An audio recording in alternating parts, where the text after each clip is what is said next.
In this video, we'll be working on a 2006 Toyota Sienna specifically. Current issue that we're having is a P0430, which is the Bank 2 front catalytic converter. Bank 1 will be the rear converter. Before you go replacing your converter, there may be some issues somewhere else that's triggering the code pop-up, such as a dirty mass airflow sensor, vacuum leaks after the MAF sensor, upper air-fuel ratio sensor, and exhaust leaks. I took a quick look at the intake and exhaust side and it seems to be okay. So we're just going to throw on a upper O2 sensor, which actually fixed the issue in this case. Alright, enough talking, let's get started. Here we are at the front of the engine, which is on the radiator side. And before we remove the sensor, go ahead and run the car for a couple of minutes to get the exhaust manifold hot. The heat will expand the metal, which will help you remove the sensor a little easier.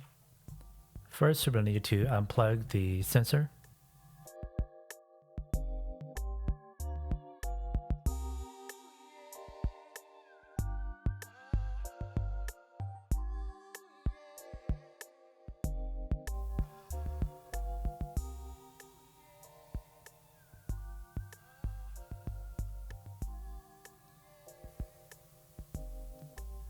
And there we go.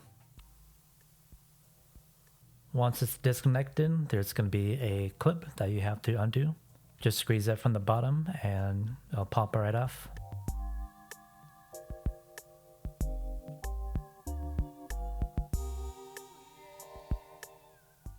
We probably could have hit the sensor with some WD-40, or in this case, Tri-Flow, as we disconnected the plug. That way it had some time to soak in.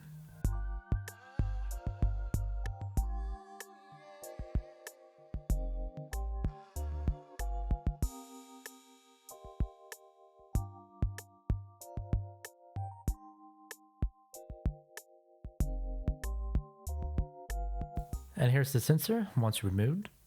Burning coolant or using fuel additives could cause the white coating.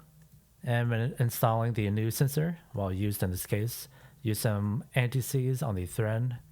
I believe the sensor had about 90,000 miles on the odometer. There's nothing wrong with using used parts. As long as you can verify that it has some lowish mileage, you should be okay. I couldn't find the exact torque spec for these sensors, but usually they're about 30 to 33 foot-pounds. When torquing something down while using an offset socket like this, make sure to use the formula in the link below to set your torque wrench at the proper settings for the required torque spec. Once it's torqued or tightened, go ahead and plug the sensor back up.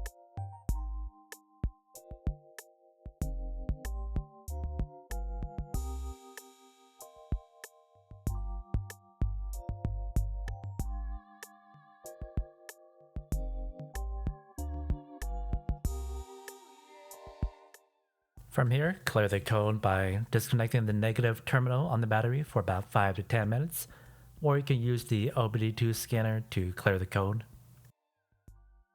If the code does return, then the issue could actually be the converter itself. If you had the same check engine code and the sensor wasn't the problem, let us know in the comments below what fixed it for you. And just like before, thanks for watching.